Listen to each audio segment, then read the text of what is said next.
ଦର୍ଶକ ବନ୍ଧୁ, ଆପଣ ଜାଣି ଚକିତ ହେବେ ଯେ ବାଦଲର ଏମିତି ରୂପ ବି ଥାଇପାରେ। ଆସନ୍ତୁ ଆଉ ଡେରି ନକରି ବିଷୟଟି ଜାଣିବା। ବନ୍ଧୁଗଣ, ଗତ 15 ତାରିଖରେ ଆର୍ଜେଣ୍ଟିନା ସହରର ଆକାଶରେ ଦେଖାଯାଇଥିଲା ବାଦଲର ଏମିତି କିଛି ବିରଳ ଦୃଶ୍ୟ, ଯାହାକି ଏକ ଆଶ୍ଚର୍ଯ୍ୟକର ଘଟଣା ମନେ ହେଉଥିଲା ଏବଂ ସେଠାକାର ଲୋକମାନେ ତାହା ଦେଖି ଫଟୋ ଉଠାଇ ବିଭିନ୍ନ ସୋସିଆଲ ସାଇଟରେ ସେୟାର କରିବାକୁ ଲାଗିଥିଲେ ଏବଂ ଏହି ଭିଡ଼ିଓଟି ବେଶ୍ ଭାଇରାଲ ହୋଇଥିଲା। ଭିଡ଼ିଓଟି ଭାଇରାଲ ହେବା ପରେ ଲୋକମାନେ ଭାବୁଥିଲେ ଯେ ଅନ୍ୟ ଗ୍ରହରୁ ସତେ ଯେମିତି ବାଦଲ ଗୁଡ଼ା ଆମ ଗ୍ରହ ପୃଥିବୀକୁ ମାଡ଼ି ଆସିଛି ଏବଂ ଆକାଶରେ ତାହା ଘୁରି ବୁଲୁଛି।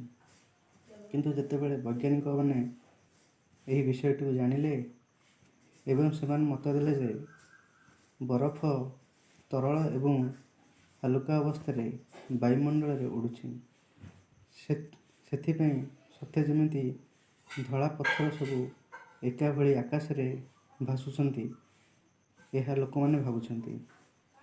ଏହା ମାତ୍ର ଅଳ୍ପ ସମୟ ପାଇଁ ସେହି ସହରରେ ଦେଖାଯାଇଥିଲା। ଏହାକୁ ଦେଖି ସେଠାକାର ଲୋକମାନେ ବହୁତ ଭୟଭୀତ ହୋଇଯାଇଥିଲେ ଏବଂ କିଛି ସମୟ ପରେ ଯେତେବେଳେ ହଠାତ୍ ପବନ ଆସିଲା, ଲୋକମାନେ ଆହୁରି ଭୟଭୀତ ହୋଇଯାଇଥିଲେ ଏବଂ ଘରକୁ ଚାଲି ଯାଇଥିଲେ। ତାର କିଛି ସମୟ ପରେ ପବନର କିଛି ସମୟ ପରେ ବର୍ଷା ଜୋରରେ ହେଇଥିଲା ଏବଂ ବର୍ଷା କିଛି ସମୟ ହେବା ପରେ ସେହି ସବୁ ଏକା ଟାଇପ୍ର ଏକା ଭଳି ଦେଖାଯାଉଥିବା ବାଦଲ ଗୁଡ଼ିକ ତାହା ବର୍ଷାରେ ପରିଣତ ହୋଇ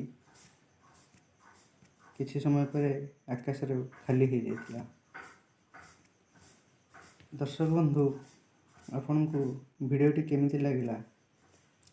ଅଧିକ ଭିଡ଼ିଓ ଦେଖିବା ପାଇଁ ଆମକୁ ସବସ୍କ୍ରାଇବ୍ କରନ୍ତୁ।